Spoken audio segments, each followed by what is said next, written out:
Students, मैंने एक video डाला था अभी उन स्टूडेंट्स के लिए जो बोर्ड एग्जाम भी देंगे और नीट एग्जाम भी देंगे। ये वाला वीडियो ड्रॉपर स्टूडेंट्स के लिए है। मैं डिस्कस करना चाहता हूँ कि बचे हुए टाइम में आप कैसे अपनी स्टडीज़ को प्लान कर सकते हैं।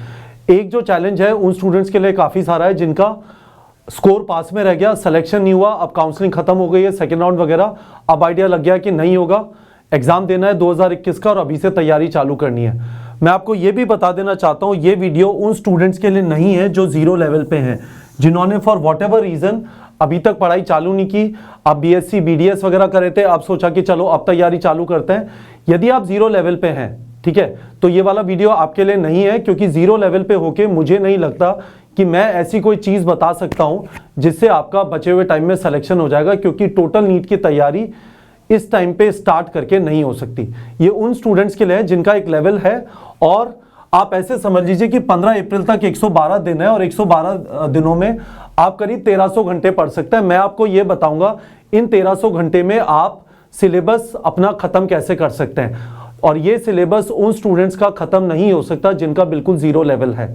ठीक है, ये बात समझ लीजिए बहुत क्लियरली। मैं शुरू में बता देना चाहता हूं इस वीडियो का पर्पस ये नहीं है बचा हुआ टाइम क्या फर्क पड़ता है, अभी तक पढ़े नहीं अब पढ़ोगे छक्का मार दोगे, ऐसा कुछ नहीं होगा। ठीक है, ये उन स्टूडेंट्स के लिए जिनकी तैयारी चल रही है या फिर जिन्होंने पिछले बार एग्जाम दिया था 2020 में, अच्छे खासे नंबर आए पर सिलेक्शन नहीं हुआ, एक लेवल है और वहां से तैयारी कैसे करें। ठीक है, तो पहली चीज ये समझ लीजिए कि आपको टोटल जो तैयारी है वो ऐसे करनी है। आपने वीडियो देखते हुए नोट्स लिए, एनसीईआरटी का रीडिंग किया और उसके बाद क्वेश्चन प्रैक्टिस किया। और मैं आपको बार बार एक ही चीज बोलता हूं कि आप लिमिटेड ऑप्टिमाइज तैयारी करिए। फिजिक्स केमिस्ट्री में 100 क्वेश्चन और बायो में करीब 200 क्वेश्चन। बायो में आप थोड़े ज्यादा भी करते हैं फर्क नहीं पड़ता, पर फिजिक्स केमिस्ट्री में टाइम लगता है, टाइम आपके पास लिमिटेड है। एक बात तो ये समझ लीजिए, ठीक है, एक बात आपने ये समझ ली। दूसरी चीज ये समझ लीजिए कि 96 चैप्टर जो हैं आपको उन्हें डिवाइड करना है इजी और डिफिकल्ट के बीच में। मान लेते हैं एक बार कि आपको 50 चैप्टर इजी लगते हैं और 46 चैप्टर डिफिकल्ट लगते हैं।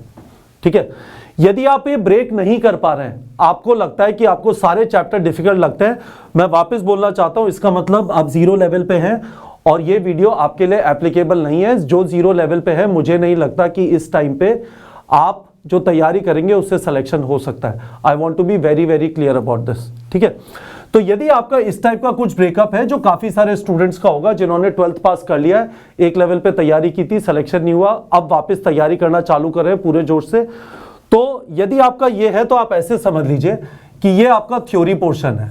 ठीक है, और जैसा मैंने आपको कहा है यहाँ पे हरी अप नहीं करना है, ठीक है, आराम से तैयारी करनी है। तो इसमें करीब वीडियो देखते हुए नोट्स लिए और एनसीईआरटी पढ़ा, इसमें करीब 15 घंटे लगेंगे, और क्वेश्चन प्रैक्टिस जितने क्वेश्चन मैंने बोले 1 मिनट के लिए मान लेते हैं 5 घंटे लगेंगे। ठीक है, तो यदि हमने इजी चैप्टर को लिया, मैं आपको बोल रहा हूं यहाँ पे आप क्वेश्चन प्रैक्टिस करिए और क्वेश्चन आपके सही हो जाते हैं तो ये वाला पोर्शन रहने दीजिए। इसका मतलब 50 × 5 सिर्फ आपने क्वेश्चन प्रैक्टिस किए, 250 घंटे आपके यहाँ पे जाएंगे। सही है, ये जो 46 चैप्टर रह गए इनमें पूरा जाएगा। ठीक है, 40 का मतलब हो गया कितना, 15 और 5 20, यानी 920 घंटे यहाँ पे गए। ठीक है, 920 और 250 आ गया। 1 2 और तीसरी चीज आपने, मैं आपको रेकमेंड करूंगा करीब 20 मॉक टेस्ट दीजिए। ठीक है, इस टाइम से लेके तो ये करीब 400 घंटे हो गए, क्योंकि मैंने आपको बोला है मॉक टेस्ट के अंदर 3 घंटे का मॉक टेस्ट, उससे पहले 10 से 12 घंटे का रिवीजन और 5 घंटे का पोस्टमार्टम, तो मैंने 20 घंटे मान लिए, तो ये तीसरी चीज हो गई। तो आपका 920 250, ठीक है, 9 2 11 1170, ये करीब 1570 घंटे की तैयारी है। ठीक है, और आपके पास टाइम करीब 1300 घंटा है। ठीक है, तो आप ये देख लीजिए कि इतना है। अब इसके अंदर ये वाली चीजें आप जल्दी कर सकते हैं, थोड़ा कोशिश करके इसको 920 को करीब 750 के आसपास ले आइए। थोड़ा ये वाले जो यदि आपको कोई वाला पोर्शन है जिसके अंदर स्पेसिफिक सारे चैप्टर की वीडियो देखने की जरूरत नहीं है, स्पेसिफिक टॉपिक्स भी देखेंगे, सफिशिएंट हो जाएगा। 50 की जगह यदि ये 60 आता है तो ये वाला नंबर फिक्स हो जाएगा। पर मोटा मोटा ये सारी कहानी है कि आपको करीब ये वाला ब्रेकअप है 50 और 46 का, तो करीब आपको 1500 घंटे चाहिए और आपके पास 1300 घंटे। गुड न्यूज ये है, कल जो एजुकेशन मिनिस्टर का कॉन्फ्रेंस था उसमें उन्होंने ये तो क्लियर कर दिया कि बोर्ड एग्जाम शायद डिले होंगे, कितने होंगे पता नहीं है। ये भी एक्सपेक्टेड है कि यदि बोर्ड एग्जाम डिले होता है तो हो सकता है नीट का एग्जाम 15 दिन, 30 दिन, 45 दिन टाइप पोस्टपोन हो जाए, उससे ज़्यादा नहीं होगा। तो आपके पास टाइम है, इसलिए जल्दबाजी नहीं करके 15 अप्रैल तक का टारगेट रखिए, ठीक है। जल्दबाजी मत करिए, ये मत सोचिए कि चलो अब तैयारी चालू की 1 महीने में कर लूंगा, 1 महीने में नहीं होगा। 1 महीने में आप सिर्फ दौड़ लगाएंगे उसमें, फिर वापस उसी चीज़ को कर रहे होंगे और फिर टेंशन में आना चालू होंगे। आराम से प्लान करके तैयारी करिए। और तीसरी चीज़ मैं आपको ये जरूर बताना चाहता हूँ, एक बार आपने अपने दिमाग में कैलकुलेशन फिक्स कर ली तो आप अपना 2 वीक का माइक्रो टारगेट जरूर सेट करिए। आप में से काफ़ी सारे लोगों ने हमारा फुल कोर्स या अचीवर कोर्स ज्वाइन किया है, उसमें जो टारगेट सेटिंग का फंक्शनैलिटी है वो आपको डिसिप्लिन देता है। 2 हफ्ते में 8 से 10 चैप्टर रख लीजिए और उसमें 50-50 यानी 50% चैप्टर, 4-5 चैप्टर इजी रख लीजिए, 4-5 डिफिकल्ट रख दीजिए, आराम से हो जाएंगी चीजें, ठीक है। तो ये हो गया। अब मैं आपको एक और चीज बता देना चाहता हूं, इस सारी चीज में हमने पिछले साल आपको एक पिरामिड दिखाया था, ठीक है। अब ये जो पिरामिड था ये क्या करता है कि ये पिरामिड इस तरह से दिखता है कि कौन सी चीजें आसान है, तो 2 चीजों पे पिरामिड बिल्टअप है, ठीक है। ये पिरामिड 2 चीजों पे बिल्टअप है, एक कंपैरेटिवली इजियर चैप्टर्स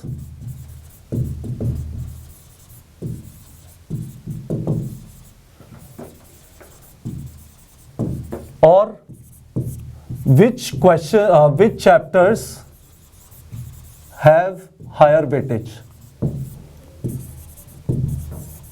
है ना। तो एक बार शांति से मैं आपको ये वाली चीज समझा देता हूं, जरा देख लीजिए। इसका ये जो पिरामिड है इसका मैं पीडीएफ, ये वाली इमेज का पीडीएफ टेलीग्राम चैनल पे डाल दूंगा कि यदि आपको प्रायोरिटाइज करना है कि कौन से चैप्टर पहले करें, ठीक है। बायोलॉजी में मैंने ये वाले चैप्टर डाले हुए हैं, सेल बायोलॉजी के 3 chapter, human reproduction, human physiology के 7 चैप्टर, ठीक है, रिप्रोडक्शन में 4 चैप्टर, जेनेटिक्स एंड एवोल्यूशन में 3 चैप्टर, बायोटेक्नोलॉजी में 2 चैप्टर और इकोलॉजी में 4 चैप्टर, ठीक है। ये आपके चैप्टर हो गए। ऐसे ही ऑर्गेनिक केमिस्ट्री में 6 chapter, structure of atom, periodic table, chemical bonding में 3 chapter, hydrogen S block, P block, DNA block. तो पूरा ऑर्गेनिक एंड इनऑर्गेनिक मैंने यहाँ पे डाल दिया। मेटलर्जी में 1 और सरफेस केमिस्ट्री में 1 चैप्टर। यहाँ पे कंपैरेटिवली जो आसान चैप्टर होते हैं, current electricity, magnetism matter, AC, EM wave, wave optics, modern physics से 4 chapter, units and dimension, gravitation, mechanical properties of solid, thermal properties of matter, kinetic theory of gases और waves. ये 54 chapters हैं और इससे 106 question. Past year paper का analysis देखेंगे। ये वाला जो पास्ट ईयर पेपर का एनालिसिस है उसके बेसिस पे हर एक चैप्टर से टिपिकली कितने क्वेश्चन आते हैं। इस पिरामिड के अलावा मैं उसका पीडीएफ भी टेलीग्राम चैनल पे डाल दे रहा हूं, ठीक है। तो इसकी प्रायोरिटी नंबर 1 होनी चाहिए। यदि आपने इस समय पे आपने कोई सीक्वेंस फॉलो नहीं किया, इस समय पे स्टार्ट कर रहे हैं, ये बहुत अच्छा तरीका हो जाएगा। आपको पता चल जाएगा कि चलो 54 चैप्टर हो गए और 106 सवाल कवर हो गए। अब प्रायोरिटी नंबर 2 आपके ये वाले चैप्टर्स है, ठीक है, इसको भी देख लीजिए। और उसके बाद प्रायोरिटी नंबर 3 में ये चैप्टर्स रह जाते हैं। फिजिक्स में आप देखेंगे टिपिकली मुश्किल वाले चैप्टर्स है, rotation, motion, mechanical properties of fluid, thermodynamics, isolation, moving charges and magnetism, EMI, ray optics वगैरह। यहाँ पे फिजिकल केमिस्ट्री के ज्यादा चैप्टर हैं, इसमें आपको तकलीफ होती है। States of matter, thermodynamics, equilibrium, solution, electrochemistry, chemical kinetics. और बायो के अंदर डिफिकल्टी वाले नहीं है, पर इनमें याद करने वाली चीजें ज्यादा और प्लांट फिजियोलॉजी से टिपिकली कम क्वेश्चन आते हैं, है ना, 5 चैप्टर से। और प्लांट किंगडम और एनिमल किंगडम में बहुत सारी चीजें याद करने वाली है। ये वो 34 चैप्टर हैं, ये वो 34 क्वेश्चन आएंगे करीब 20 चैप्टर से, ठीक है। तो मैं आपको रेकमेंड करूंगा कि कम से कम ये वाला पोर्शन जरूर कर लेना है प्रायोरिटी के हिसाब से, और फिर एंड में इन वाले चैप्टर्स को अटैक करिए। यदि आप अभी से स्टार्ट कर रहे हैं तो ये पिरामिड और हर एक चैप्टर से पिछले 10 साल के एनालिसिस के बेसिस पे कितने क्वेश्चन आए हैं एवरेज, वो मैंने टेलीग्राम चैनल पे डाल दिया है। पर होपफुली आप लोग को ये चीज समझ आ गई। मैं वापस बता देना चाहता हूं, इस वीडियो का ये पर्पस नहीं है कि मैं आपको ये बताऊं कि यदि आपका 0 लेवल है, आप 110 112 दिन जो 15 अप्रैल तक है उसमें नीट क्रैक कैसे करेंगे। यदि मैं आपसे ऐसा कुछ बता रहा हूं तो मैं झूठ बोल रहा हूं, मुझे नहीं बोलना, ठीक है। यदि मैं आपको ऐसा बता रहा हूं, मैं आपको झूठी सांत्वना, झूठी होप दे रहा हूं, ऐसा मुझे कुछ नहीं करना। बेहतर यह है कि हम रियलिटी समझ जाएं। 0 लेवल पे हैं तो थोड़ा पिरामिड वगैरह के हिसाब से चीज़ें देख लें, और जीरो लेवल पे नहीं है तो इजी डिफिकल्ट में ब्रेकअप करके इस तरह से कर लें। तो होपफुली बच्चों आप लोग को ये वाली चीज़ समझ में आ गई होगी। काफ़ी सारे लोग जिन्होंने अभी हमारा कोर्स ज्वाइन किया है, क्योंकि वो कह रहे हैं कि सर अब आपका शॉर्ट ड्यूरेशन कोर्स भी 14 जनवरी से स्टार्ट हो जाएगा, तो अभी से स्टार्ट कर लेते हैं। तो मैं उनको यही कम्युनिकेट करना चाहता था। उन्होंने कहा सर एक प्लान बता दीजिए, तो ये रहा प्लान, इस तरह से ऑर्गेनाइज कर सकते हैं। यदि आपको अभी भी इसमें कुछ समझ में नहीं आया, टारगेट सेटिंग कैसे करना है, इजी डिफिकल्ट में कैसे ब्रेक करना है, कुछ भी समझ में नहीं आया, वीडियो के कमेंट में बता दीजिए और मैं उसका जवाब दे दूंगा।